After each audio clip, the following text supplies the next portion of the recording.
Hello everyone, welcome to Concept Educare. Concept Educare के इस video में आज हम बात करेंगे भारतीय संविधान पर विदेशी प्रभाव, यानी कि भारत का संविधान जिस समय बन रहा था उस समय विदेश की कौन कौन सी ऐसी नीतियां थी जो भारतीय परिस्थितियों के अनुकूल थी और निसंकोच उनको भारतीय संविधान में ग्रहण किया गया।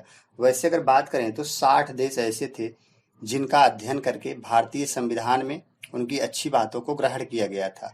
अगर बात करें सर्वाधिक प्रभाव, तो सर्वाधिक प्रभाव भारतीय शासन अधिनियम 1935 के तहत लिया गया है। इस तरह से कुछ ऐसे महत्वपूर्ण देश हैं जो बार बार एग्जाम में पूछे जाते हैं उनकी नीतियों के बारे में। तो आइए उनकी बात हम कर लेते हैं। सबसे पहले बात करते हैं ब्रिटिश संविधान से।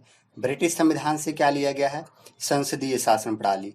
संसदीय शासन प्रणाली क्या होती है? एक होती है अध्यक्षात्मक शासन प्रणाली, जो वास्तविक रूप से कार्यपालिका के अध्यक्ष होते हैं, कार्यपालिका के वास्तविक प्रधान होते हैं अध्यक्षात्मक में। और संसदीय शासन प्रणाली में क्या होती है?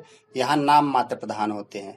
नेक्स्ट है लोकसभा के प्रति मंत्रिमंडल सामूहिक रूप से उत्तरदायित्व होती है। यहाँ पे मंत्रिमंडल जो होती है, एक होता है मंत्रिमंडल, मंत्रिपरिषद।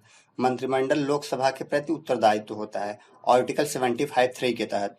राष्ट्र के निर्माण के रूप में राष्ट्रपति की औपचारिक प्रधानता होती है, जबकि वास्तविक रूप से ये परिषद मंत्रिपरिषद में निहित होती है, यानी कि प्रधानमंत्री में निहित होती हैं ये शक्तियां। नेक्स्ट है एकल न्यायिक प्रणाली। एकल न्यायिक प्रणाली राष्ट्रपति के चुनाव में जो अपनाया जाता है वो एकल न्यायिक प्रणाली होती है। नेक्स्ट है एकल नागरिकता, यानी कि भारत में बस एक ही नागरिकता है कि आप भारत के नागरिक हो, और जबकि अमेरिका में दो नागरिकता होती है। आप अमेरिका के नागरिक हैं और दूसरा अमेरिका के किसी राज्य के नागरिक होते हैं, और भारत में इस तरह से नहीं है, भारत में एकल नागरिकता दी गई है।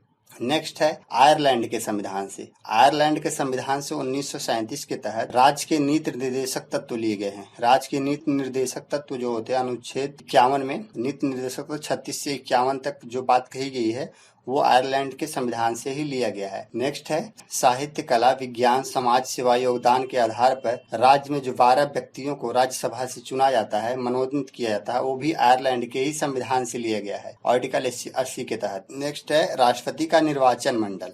राष्ट्रपति का निर्वाचन मंडल होता है अनुच्छेद 54 के तहत, वो भी आयरलैंड के संविधान से लिया गया है। आगे है संयुक्त राज्य अमेरिका के संविधान से। संयुक्त राज्य अमेरिका के संविधान से क्या क्या लिया गया है? मूल अधिकार, सबको पता है 6 मूल अधिकार, स्वतंत्रता का अधिकार, समता एवं समानता का अधिकार, संवैधानिक उपचारों का अधिकार, इस तरह से 6 मूल अधिकार है। पहले 7 थे, उसके बाद से संपत्ति का अधिकार को हटा दिया गया है, अब वो मूल अधिकार नहीं रहा है, विधिक अधिकार हो गया है। अब 6 मूल अधिकार टोटल, ये भी संयुक्त राज्य अमेरिका से लिया गया है। भारत के राष्ट्रपति पर महाभियोग जो लगाया जाता है आर्टिकल 61 के तहत, ये भी अमेरिका के ही संविधान से लिया गया है। स्वतंत्र न्यायिक प्रणाली, यहाँ पे स्वतंत्र न्यायपालिका प्रणाली अपनाई गई है, ये भी अमेरिका के ही संविधान से लिया गया है। उपराष्ट्रपति का पद, जो भारत में एक उपराष्ट्रपति होते हैं, ये भी अमेरिका के ही संविधान से लिया गया है। वित्तीय आपात, 3 तरह के आपात होते हैं, राष्ट्रीय आपात, राष्ट्रपति शासन, वित्तीय आपात। तो वित्तीय आपात जो होता है ये भी अमेरिका के संविधान से ही लिया गया है। नेक्स्ट है ऑस्ट्रेलिया के संविधान से। ऑस्ट्रेलिया के संविधान से क्या क्या लिया गया है? प्रस्तावना,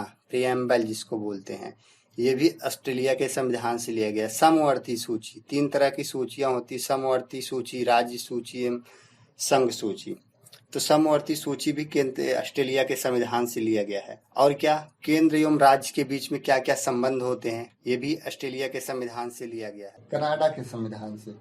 कनाडा के संविधान से क्या क्या लिया गया है? संघीय शासन प्रणाली, से पहले संघीय शासन प्रणाली ली गई है, यहाँ पे संघीय शासन प्रणाली होगी। नेक्स्ट है राज्यपाल द्वारा राष्ट्रपति के विचारणीय विधेयक सुरक्षित रखना, विधेयकों को सुरक्षित रखना। नेक्स्ट है सशक्त केंद्र, सशक्त केंद्र भी वहीं से लिया गया है। और अवशिष्ट शक्तियों का सिद्धांत, अवशिष्ट शक्तियों का सिद्धांत भी कनाडा के संविधान से लिया गया है। नेक्स्ट है जापान के संविधान, अनुच्छेद 21 में वर्णित, अनुच्छेद 21 में जो बात कही गई है वो भी जापान के संविधान से लिया गया है। दक्षिण अफ्रीका के संविधान से। दक्षिण अफ्रीका के संविधान से एक ही चीज बस लिया गया है, संविधान संशोधन की पद्धति, जो अनुच्छेद 368 में इसकी बात कही गई है, संविधान संशोधन, वो भी दक्षिण अफ्रीका के संविधान से लिया गया है। नेक्स्ट है रूस के संविधान से। रूस के संविधान से मौलिक कर्तव्य 11 है, सबको पता है, 11 मौलिक कर्तव्य रूस के संविधान से लिए गए हैं। नेक्स्ट है फ्रांस के संविधान। फ्रांस के संविधान से गणतंत्रात्मक शासन प्रणाली होगी, यानी कि यहाँ के जो राष्ट्राध्यक्ष होंगे वो वंशानुगत नहीं होंगे, उनका चुनाव किया गया, निर्वाचन प्रक्रिया द्वारा किया जाएगा। उसको बोलते हैं गणतंत्रात्मक शासन प्रणाली। नेक्स्ट है जर्मनी के बीमर संविधान आपात उपबंध लिया गया। तो ओके गाइज, ये रहे पूरी तरह से आपके विदेशी प्रभाव भारतीय संविधान पर। और भी इसी तरह के लेटेस्ट वीडियो पाने के लिए मेरा चैनल सब्सक्राइब करें कॉन्सेप्ट एडुकेयर, बेल आइकन को प्रेस करें जिससे आगामी वीडियो का नोटिफिकेशन आप तक पहुंचता रहे। Thank you.